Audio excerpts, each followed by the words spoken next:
before we start talking basketball, want to send my condolences and my prayers with the family of Stephen Lipscomb, a minor that tragically lost his life in an accident earlier this week. We had a chance to take our guys to a coal mine in the fall and got a chance to meet a lot of those guys and spend time with a lot of those people and hear their stories and share stories, and heard that news, saw it, and then we talked about it before the game. And so just, again, my thoughts and prayers are with him, his family, his wife, kids, and that's what makes this place special. We're very fortunate, and there's a lot of people that do a lot of things to make our lives better. So just wanted to send my thoughts and prayers with them and let everybody know how much we appreciate all those guys that do that line of work.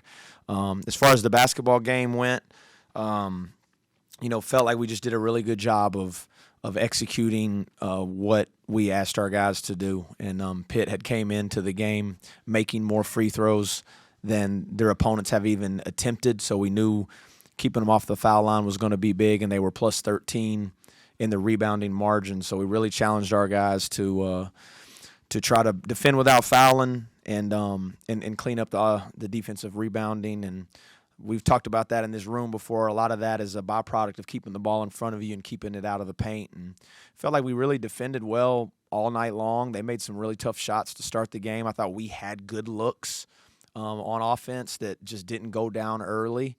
And then felt like, DJ Thomas, just freshman to step into that environment. And I don't think he called bank, but like I said, it was an early tip, so maybe the banks were still open. I don't know, but he really settled in, made some good plays, and him and Amir both, man. We have a very mature team, but for freshmen, again, those are as poised and mature freshmen as you can come across. So was really pleased with that. Also had challenged our team because we've been in this situation. We've been fortunate. We've been in this situation pretty much every game we've played, dating back to our closed-door scrimmages. We've had a couple possession lead in the second half coming into it. We didn't start halves great, but I thought we started that half really well and extended that run. They made an answer. We settled in and finished the game the right way. So, Coach, you've seen this rivalry from other sports. Now being in the middle of it, what was it like? And do you almost have to ramp back a little bit rather than, feeding too much into it? Yeah, and again, I thought the maturity of our team was kind of on full display because we didn't, and we talked about it. We never shied away internally or externally what this game meant to the state, the people of West Virginia, and how passionate it is to this fan base. And so we talked about it. We knew it. We didn't run away from it. We didn't hide from it. We didn't try to next game it. But at the same time, we knew when the ball tipped, we were going to have to go out there and execute and play within ourselves. And to only turn the ball over 6 times in that environment, and a lot of times, the first time you play in a home environment like that, it can shock you a little bit, even as the home team. It can break you down in a weird way. But I thought we really settled in, and then what makes this building special is we got on a little run, and it ended up being like a 31-4 run, I believe, and crowd got behind us, and it was fun to be a part of. Pitt was doing well rebounding-wise coming to this game, but Harlon obviously took over in the paint. Did you think you had a roster, especially with him, that would kind of maybe catch them off guard and be their kryptonite in terms of what they were doing so far this year? Because it looked like that. Yeah, I wouldn't say catch them off guard. Again, I've known Coach Capel for a long time. He's a good coach. I think when our team is balanced.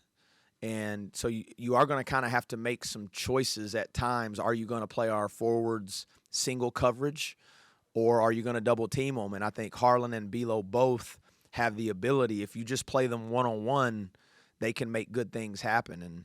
And he really anchored us. We got the ball down there, and I'm just, again, tonight for him, I think was a fruition of the summer. And Coach Martinez our strength coach needs so much credit, man. Him and Harlon have a unique bond, and they really bonded on the changes that Harlon made to his body and the work that he put in. And to play 30 minutes in this environment at that intensity level, there's no way that he can do that, and that was part of what we challenged him. So it was he was really good tonight. What did you like about Harlon down low? And he was almost automatic. Yeah, he got really deep position. And he's a large man amongst large men, you know, and he's talked about he has great feet and he has great balance and he has great hands, which is a really good combination that he can get his position, not get off balance, and once he gets his hands on it, he can get it to his chin and he finishes it. How important was it? This was the first game where he didn't really get in foul trouble. I don't think he even got one until late in the second. Yeah, I mean that's in particular without Chance and Jackson. You know, we really stress that we need all those guys to be really smart and really physical without fouling, and it's something that we've shown that we had done in spurts, but we were pretty consistent tonight. And the harder you play, the more physical you play, the less you foul. If you're reactionary and you're late, that's typically when you get in bad positions and you have to foul. Coach, obviously the 3 technical fouls in the second half, you know, kind of tell a story of just frustration for them. But it seemed like, to me anyway, they were kind of losing their composure, like maybe throughout the second half as your run started to kind of grow. Did you sense that at all? You know, other than the whistle and having an idea of, you know, when you get the whistle at that time period, you kind of know what's coming. I wasn't paying a ton of attention to that. I was just trying to, like, you know, you're just thinking through so many scenarios at that point in time. Not that you're necessarily like playing a clock game, but in your head, you're a little bit, when do you sub? Honor had the 3 fouls. So I was really more like kind of focused in on our energy and where our focus was. And that was one of the things we talked about coming into these games. You got to play with emotion. You got to play with passion, but you don't want to be emotional to the point where it's detrimental to your team. And I thought our guys did a great job of that tonight. And then at the end of the game, after the handshake line, you kind of looked back to the crowd, just let out a scream. Was that just getting some emotion out? What was that moment like? Yeah, I just wanted to share that with the fans. And like I said, I know how much this means to them. I mean, let's just, I mean, we can call spades spades. There's people that have been coming to this game for 30 and 40 years. And it means a lot to me, but it actually means more to them. And so I wanted to share that with them, and I hope I can get to that place where I have that many brawls under my backyard, you know, under my belt. But again, I realize like there are people that means probably more to them than even our whole team can comprehend, and how much it means to people. So just wanted to share that moment with everybody. Does that kind of make it a little bit of a relief for you? Obviously, if you would have lost this game, it wouldn't be the end of the world or end of the season. That's what Coach Capel talked about. But you get this off your back. Yeah, I mean, there's always like every game is hard. Every game is hard for different reasons, and we talk about it with our team. The moment you think something is easy, it's not.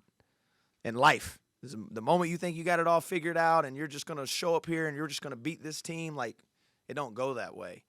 And so there's always a little bit of relief at the end of those games. Like, coaching is like misery and relief, you know, and there's not much in between. So, you know, I was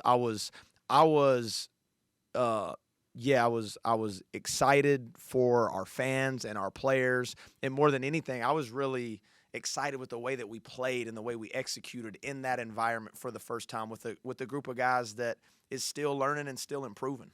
Coach, we were talking previously about the things you're trying to do defensively and things you might be willing to give up.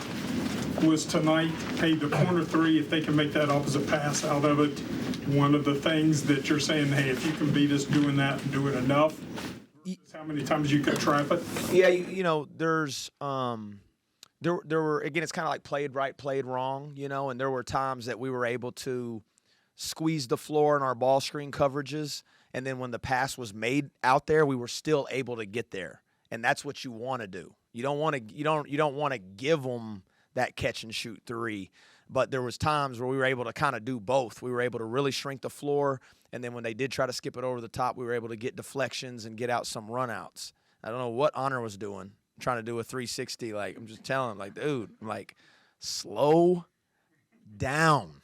The dude is so fast, man. But to answer your question, like, we definitely didn't want to get spread out. We wanted to keep the ball out of the paint.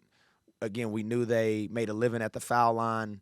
We knew they really hurt people on the offensive glass, and we felt like if keeping them out of the paint can lead to some good things for us. Coach, talk about that run there at the end of the half. Obviously, you were down 7 with about 6.5 left. You guys go on a 20-4 run to end the first half. Just a response from your guys. How pleased were you with how they responded following dropping down 7?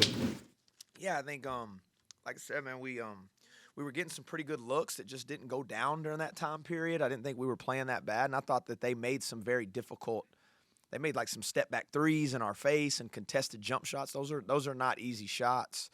And I think, going through some of these earlier games, even though not the magnitude of a game like this, you still feel that game pressure, maybe in a weird way, even a little more when you get in those tight games. And we talked about it in here. I think that can benefit you down the long run. And even when they made that run in the second half, there wasn't like a lot of panic in the huddle. We kept executing. And again, I think, DJ making a couple threes in that stretch gives you a collective sigh of relief.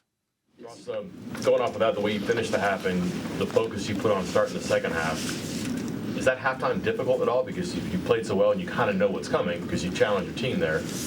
I don't know if the challenge is the degree of difficulty to keep that going. I felt like, again, we have a mature group. They allow us to coach them. They allow us to be very direct with them. And they themselves knew that we hadn't really started halves great. We'd been in this situation pretty much every time we've been out so far. And I thought they took it on themselves to really make sure they carried that level of intensity, got some deflections, got some runouts, got an easy basket. Coach Estelle and Coach Forte had a great suggestion there to start the second half, just trying to punch it inside because you're always trying to figure out, like, okay, what can give us a little bit of an advantage. And we certainly, Harlon anchored during that stretch, and we were able to get some deflections and easy baskets. Coach, Jasper was telling a story about Harlon before the game, talk about, how he was going to eat tonight. And I'm trying to picture this in my head. Is he the big guy yelling and screaming in the locker room, emotional, or is that just something he goes up and tells Jasper? No, Harlan's a ball of energy, man. And like that's the other thing I've tried to talk to him about, like, trying to have a better reserve on his energy dumps, because we need him out there. But he's usually pretty loud and pretty boisterous, and he has a great personality. He's very engaging. He's a fun guy to be around, and he loves playing basketball. He's put unseen amount of hours in to change his body, and what you're seeing again is the fruits of that labor. So everyone knew he wanted to eat then? I think he always, you see him, he's a large man, so I'm sure he always wants to eat, both literally and metaphorically. But he's a guy that we definitely like to establish down there, and and especially early on, just to see what people are going to do. Are you going to play him solo? And he really anchored us down there today. Tonight, it just seemed like every time that the defender that he was guarding he was up in their face. The stat book doesn't really show it, but what can you say about his growth from game one to now already this season defensively? Yeah, he's completely bought in. What you see is a player that's completely bought in to doing the things that we're asking him to do. And, again, another one, man, just to get thrown into this environment. And he got a big bucket in that first half when we were, like, struggling to score. It was like, all right, we had some good looks. Bilo had a couple good looks. Jasper had a good look. Honor had a couple of looks. And it was actually your freshman, in a weird way, that kind of came in and steadied you and got some turnovers and got some deflections. So, he's just both those guys, man, I know I keep saying the same thing over and over, but they really are. They're light years ahead of where typical freshmen are from a maturity standpoint. And they're great listeners. They listen to the coaching staff. They listen to their teammates. And that's what allows them to get better. Russ, do you pay attention to the atmosphere yourself? Do you hear Sweet Caroline, or are you just so inner focused? I did. No, I heard it. I was like, man, can we maybe wait 2 more minutes before we play this? But I'm not gonna lie, man. I tried to stay pretty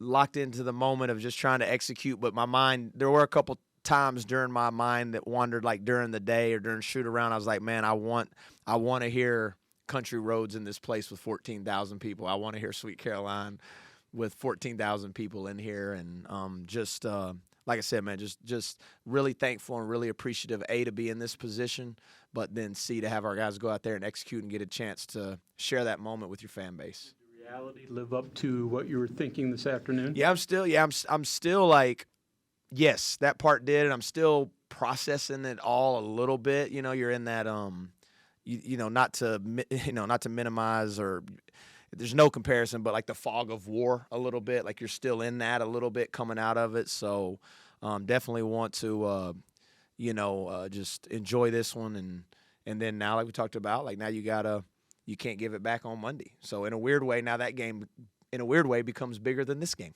So you're in that fog. How do you stay level-headed and keep your team level-headed with another game coming up? Because they haven't done this together, and we've seen teams over the years have a big win like this and then actually drop. Yeah, and again, I think what you hope is, again, the maturity of your team, the fact that so many of these guys, and myself included, have been on both sides of it.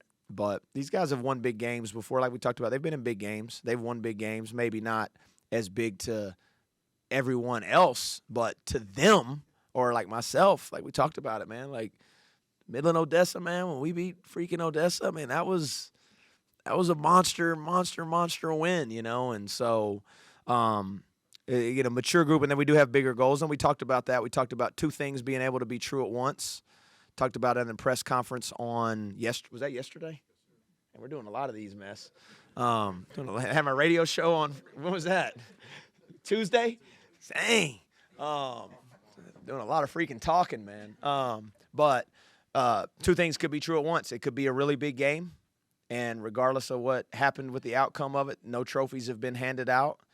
We haven't won the Big 12. We haven't punched our dance ticket, and if we would have lost this one, the same thing can be true. The same things tomorrow that we need to wake up and get better at, we got to wake up and get better at those, regardless. Coach, in regards to the assist total, how much of that kind of goes hand in hand with the maturity of this team? You have 13 assists on 24 made baskets. Does the maturity and the assist total kind of go hand in hand in your eyes? Yeah, I thought, and again, man, I thought everybody had their part in it, but I thought Jasper's steadying influence and just never getting rattled in that environment, never playing faster than he needed to do, and just we made really simple plays all night long. And we had talked about, like, you go in a game like that, it's like going into a fight in a phone booth, and you're not going to deliver haymakers. You got to like just little bitty body blows, death by 1,000 paper cuts, and you're just trying to like inch your way out of there, knowing if you try to go in there and there is no knockout blow. And I thought just the execution level over the course of the 40 minutes was really good. With Bilo in foul trouble, it gives DJ a time to shine. How's that feel, knowing that your freshman could come in and provide a spark? Yeah, it was again just you see it in practice every day, and you've seen it in glimpses in other games, and so to see him come in that moment, and like I said, his family's in town, his mom's here, she's an awesome lady, military veteran, and so it was just awesome to have her in town and for him to play well. And that's what the beauty of this team is. It's going to be different people on different nights. It's not always going to be the same guy, and you're getting closer to adding a couple more into the mix. We can take a couple more if you Coach, talking about maturity of the team, particularly the freshmen, is that something you notice during recruiting, or is that something you kind of have to see once they step into the building, or even just whenever they get on the floor for the first time? You see a lot of it in recruiting. And we have incredible parents. And there is the old saying, the apple doesn't fall far from the tree. So you're not only just recruiting players, you're recruiting families. And DJ again played for a great high school coach. Amir's played for really good coaches, and they just have really awesome families. And when you sit down and talk to them, and they're looking at you like you're looking at me right now, and they're like listening to like every word, they're kind of hanging on the words that are coming out of your mouth. Like, it gives you, when you mix that with talent, it gives you like, man, these guys are going to be really good players. You guys kept them under 50 points. Will we be able to look back at this game when you get later on in the season to show them that this is the type of defensive mentality you guys need to have? I certainly hope so, man. Like, we have high expectations defensively. We challenge our guys that if we're gonna, if you're gonna win the Big 12 and you're gonna compete in the Big 12, you got to be one of the best defensive teams in the country. And our guys have really bought into that. And I think this is something you can look back on and also look at the areas where we could get better, and where we did break down. And that's what you're trying to do. You're trying to just keep lengthening the amount of good basketball and shorten the amount of bad basketball. Ross, how close was Jackson? Was he close? He's getting close. Yeah, he's getting close. Don't know if he'll quite be ready for Monday, but he's close. He's getting close. I can tell you, he's been a full participant in our practices. The hard part is where we are in the schedule, you just don't get a ton of scrimmage time, but he's getting close, and we want to be protective of him, and we want to make sure he's all the way ready with no sort of impairment in the back of his mind that something, we want him almost over ready, if that makes sense. Coach, fans are expecting Eagle staff to eventually kind of explode and be the sharpshooter. How do you think he performed in this game? What are you seeing from him that maybe inches us closer to that happening? I think he's been a great teammate. He's trying really hard defensively. He did make the one big shot, and this is new. This is new for him. Almost maybe as big of a difference from what from a role in a team that he played on. No disrespect to those guys. I'm just saying, in comparison to here, he didn't have an Honor and a Belo and a Harlon and a Jasper. And so he's still processing a lot, and he's still trying to figure out where his spots are going to come. And we just keep encouraging him to be him. And again, the more nights like Belo has on Sunday and the more nights that Harlon has tonight, then maybe people will start okay, well, maybe we can't just stand next to him for an entire game, or we can't just stand next to Honor. Because I don't know if you're paying, if you guys are watching, that's what they do.